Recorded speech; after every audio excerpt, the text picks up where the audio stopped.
ভগৱানে কাক ৰক্ষা কৰে? যি ভগৱানৰ ভক্ত,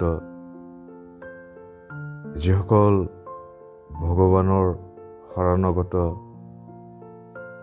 সেই শৰণগত ভক্তক ৰক্ষা কৰিবৰ কাৰণে ভগৱান সদায় প্ৰস্তুত থাকে।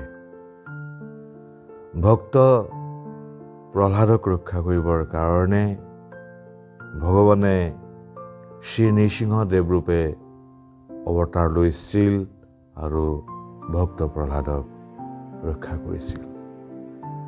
ভগৱান শ্ৰীকৃষ্ণই কৈছে,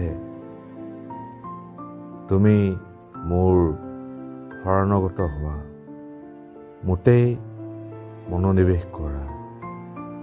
তেনেকুৱা ভক্ত মোৰ অত্যন্ত প্ৰিয়, অত্যন্ত প্ৰিয়, অত্যন্ত প্ৰিয়। ৰাধে কৃষ্ণ।